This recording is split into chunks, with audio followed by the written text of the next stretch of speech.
we are firemen. And then my son's like, we my live son's in like, the my we move the we li- flame when we want the flame to be moved. Yeah. yeah, you did it, Yeah. Timmy. You Yeah, did it. we did, baby. You did it. But that I think you were talking about what George Foreman is emotion. You have to control your emotions.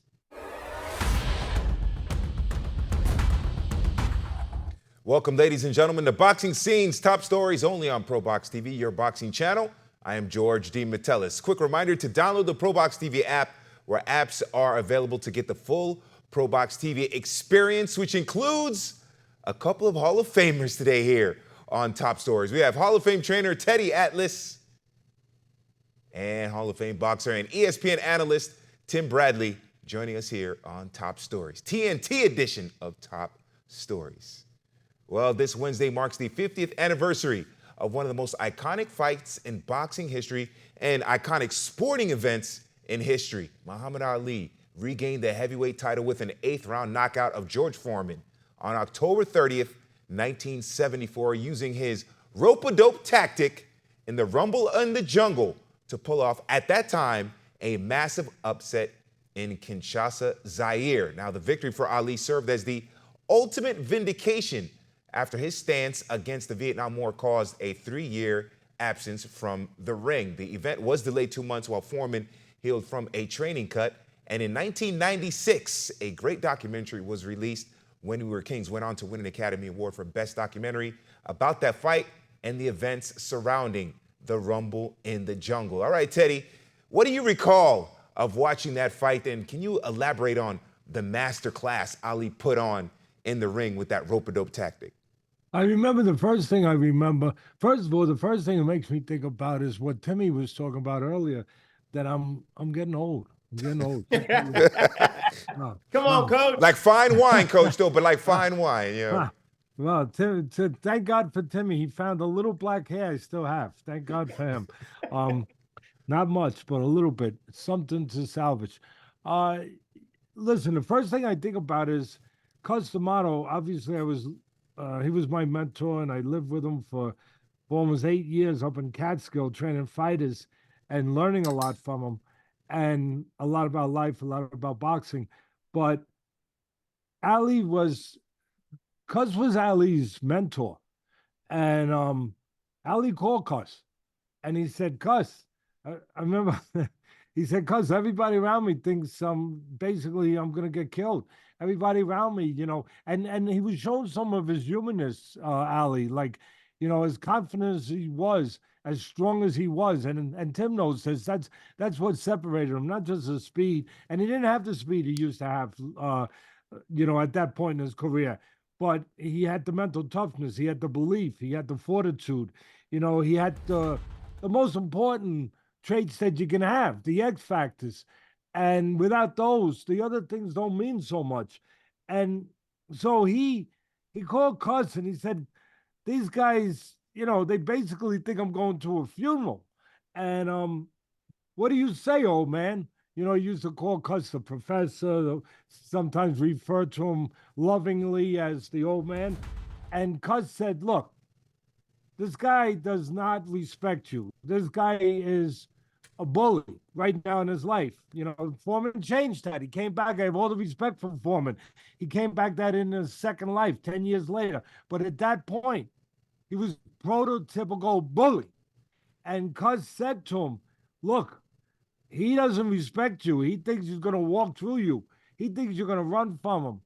And the first thing you got to do is let him know tonight is different. Well, how do I do that, old man? You go around right from the corner, go right out and hit him a right hand and let him know. Send a message. 75% of this business is mental. Send them a message that no, tonight you will not bully anyone. Tonight you might get bullied. You are not going to have your way tonight.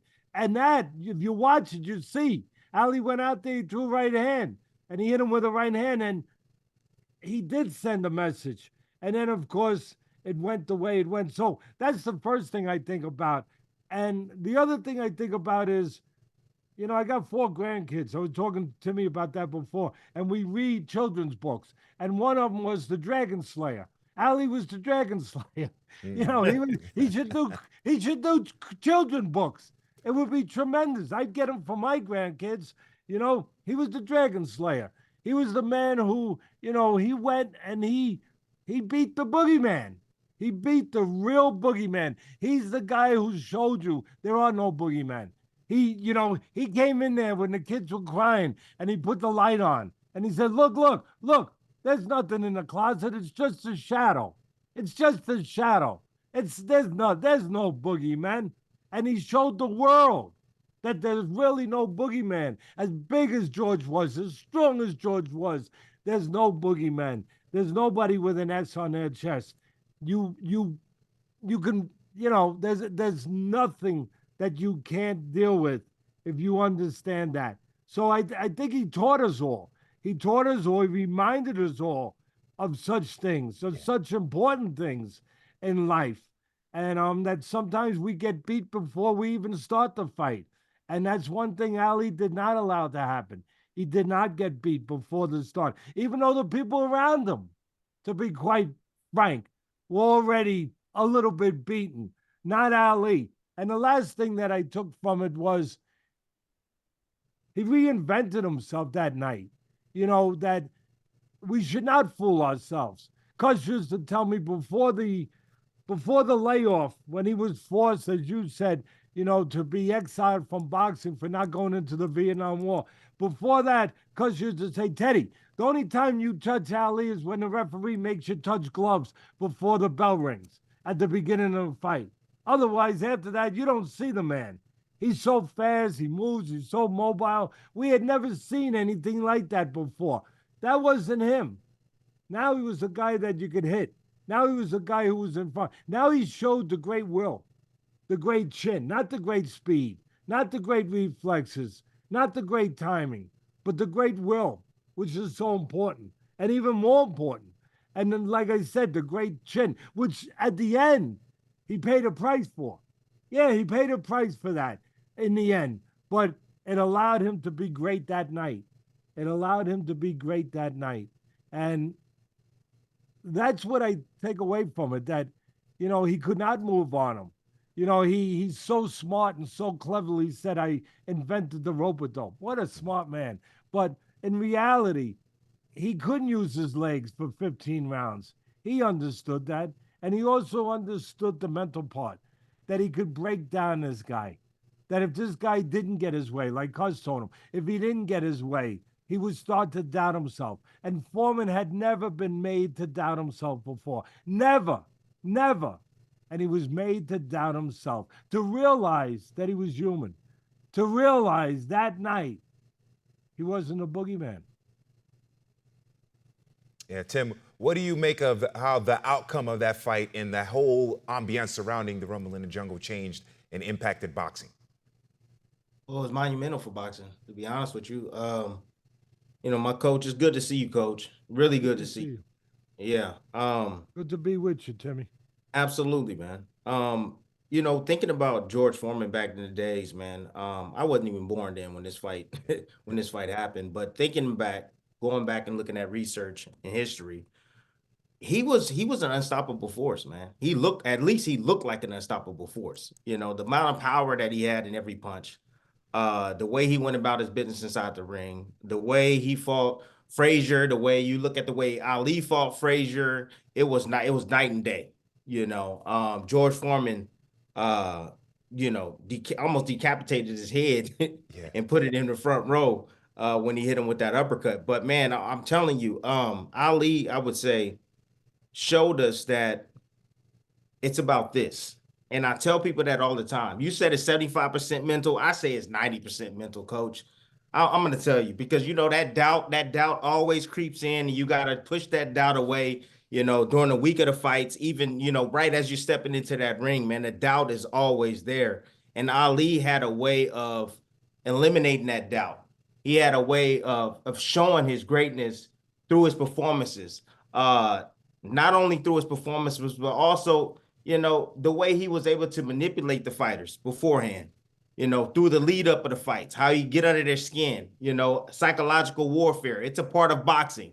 Understand that. And he did that before the George Foreman fight. And then when he got in there and he fought and did the rope-a-dope in there, it was brilliance. It was genius. It was tactical genius by Ali, and he allowed George Foreman to punch on him. And that also takes bravery. That takes mental toughness to be able to absorb those shots, and take the big shots from George Foreman, and make him doubt himself like Teddy just alluded to. And it was a beautiful thing to see, man. Honestly, it was I would say, one of the most impactful fights, if not one of the greatest fights of all time in boxing history. Everybody watched it, from the casual zone to the boxing fans. Everybody watched this event. It was just that damn great. And it's always going to be a part of history. And it's always going to be the fight that everybody's going to remember with Muhammad Ali. Remember Ali Boumaier before the fight? And then wasn't it during the fight he was talking, that's all you got, George? That's all you got? Like, that's the mental part of it there with Ali and what he did in the ring. Teddy, I want to ask you this. Was there anything Foreman could have done differently to win the fight? I know we talk about Ali, and obviously what Ali did was magical.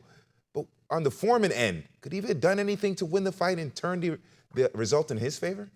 Yeah, I mean, look, it's easy to be a Monday morning quarterback, right? If the game's on Sunday, of course. And I'll take the liberty to go down that road anyway. As a trainer and a person who's been in boxing 50 years now. And so, yeah, instead of looking for one big punch. But see, that was sending the message Ali needed.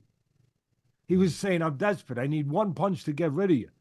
When you're really, really, really, truly in control of yourself, you never look for just one punch. That's when you're in desperation times. That's when you're in a place where, the Chicago Bears were the other day in that great game when they threw the Hail Mary, or the Commanders against the Chicago Bears when they threw the Hail Mary. That's what the one big punch, that's when it's time for that. And Foreman had lived by that. He had gotten used to being able to, escape with that, but that would always be there for him. And when it wasn't there, panic set in. What me and Timmy talked about, panic, doubt, started to come across like a fog, comes across a field and it engulfs you. And that's the best way to keep that away, is not to depend just on one punch. If he would have used a jab, Timmy touched on it. That jab, we saw the uppercut against George Foreman, but what about the phone pole jab that was discombobulating him, that was hitting him and never letting him get stable? Poor Joe Frazier. He got hit with the uppercut, but what set it up was that tree trunk jab that hit him and shook him and kept him in front of him and paralyzed him so he could hit him with that uppercut. What happened to that jab? You didn't see it. You just saw this. And that not only spends and dissipates physical energy, but it dissipates this. Yeah. The mental energy, the belief, he's still here. What am I going to do now? But if you're hitting him with the jab, you don't have to think that, because you're not looking for that one shot. You're not putting all your eggs in one basket. You're not saying, oh my God, I got to knock him out with the jab. No, you're hitting him with the jab because you're controlling him. He ain't controlling you. You're controlling him, and you're winning the fight, and you're winning on points, and you're saving energy. And the most important thing, you're not getting to that place you don't want to get to, that place of desperation.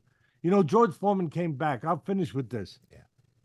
George Foreman came back 10 years later. You know why? He had to exercise the ghost. Yeah, he had to do a Ghostbuster. Yeah, he had to live with himself. He needed money for the church and all those great things and all that, but he also needed something for himself. He needed to get those ghosts out of the attic. He needed to exercise that ghost. And he came back, and he was better than ever. Yeah, he was big, he was older, he was, he had to look at Tim. Tim is so beautiful. He's got a tiny bit of gray under there. Just a little bit.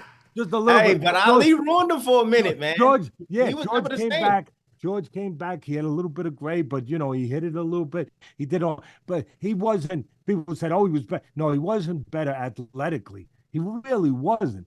But he was better here. What Timmy and me talked Yeah, about. He between was the better ears, here. boy. And that made him better. That made him better because he learned the truth from the lie. And I'll tell you what that was. He learned that when you're under that pressure, when you're in that place, when you're in that furnace, when you're in that cauldron, and you're in there, and Timmy's been in there, and you're in there, and you feel like it's not in your control anymore. You start to think, oh, it's in the other guy's. No, that's a lie. It's always your choice. It's always in your control.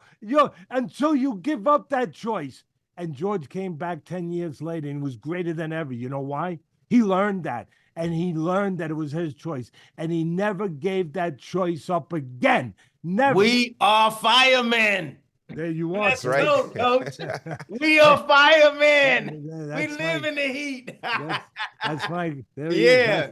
That's Hey, my that's guy. an iconic speech right there, man. Iconic motivational speech in the corner by you, man. You know, Anyways, yeah, I was on the You receiving know end. the You crazy saw what thing happened about after that, right? Jimmy?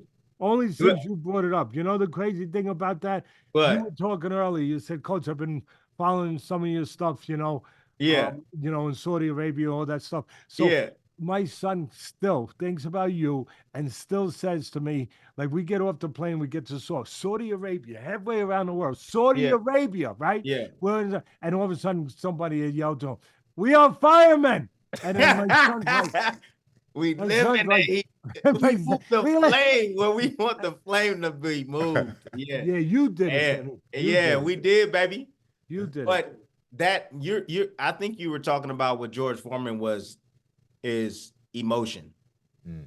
You have to control your emotions, especially in the ring. When you're fighting emotionally, and Ali knew that he can get under George's skin. He knew it, and he knew he got under his skin, and that's the reason why George did what he did. He couldn't think. When you're fighting with emotion, you don't think. He didn't think to step back and just use his jab. He didn't think to set up his right cross. All he wanted to do was kill Ali, and that was it. And that came to his demise because Ali was smart. He stayed calm under the pressure, stayed relaxed. He endured whatever he needed to endure along those ropes. And guess what? When the time came, he took charge of the fight and he caught George, hurt him, and it was all she wrote after that. It was all she wrote. So brilliant performance by Ali. George Foreman, like you said, came back the second time. You don't want to know what that did for me? That made me realize that, Coach, right now, if I wanted to come back and I wanted to face Ryan Garcia, I got that opportunity to do that. George Foreman showed us that I can come back and I can fight him. That age don't even matter. Because if you got this and you still got a little bit of the boxing skills and athleticism and the physical presence as well, that I can come back if I wanted to. I'm not gonna come back, but I'm just saying he made it believable that age ain't nothing but a number for some folks out there. And it's funny because George Foreman, when he lost to Ali, he was one of the most hated people in boxing, hated fighters. Then when he came back and beat Michael Moore for the title, he's now one of the most beloved figures in all of sports there. So even Foreman, his reputation changed and the energy toward him changed in those few years after the Rumble in the Jungle. Did you want to say something, Tim, quickly? Did you? No, Okay. I said he had that George Foreman grill. He had the grill. The grill. He had that Foreman grill. Yeah. I mean, Smart come on man. now. Very special, very smart, special man. Yeah. Really. Yes, he really was. special man. And by the way, when you talk about the Rumble in the Jungle, the fight was obviously the centerpiece, but also the Zaire 74 Music Festival was amazing as well. Check out the names in the concert leading up to the fight here. James Brown, Celia Cruz, Fania All-Stars, B.B. King, South African legend Miriam Makeba, the Spinners, Bill Withers, the Crusaders, and Manu Dibango.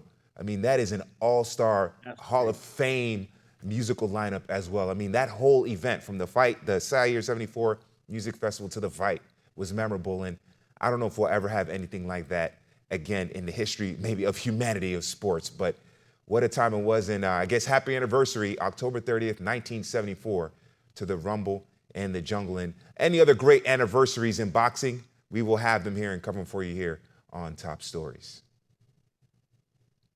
We'd like to remind you to scan the QR code Like, subscribe, and comment on our YouTube channel. Download the ProBox TV app where apps are available. Coming up this week, November 1st, it should be a great fight card from Belfast, Northern Ireland. The main event, Pedro McCrory against Leonard Carrillo, and you can see it on YouTube, ProBox TV channel on YouTube and on the ProBox TV app as well. November 1st, the European debut of ProBox TV. I am George DeMatteis, and this is Boxing Scene's Top Stories.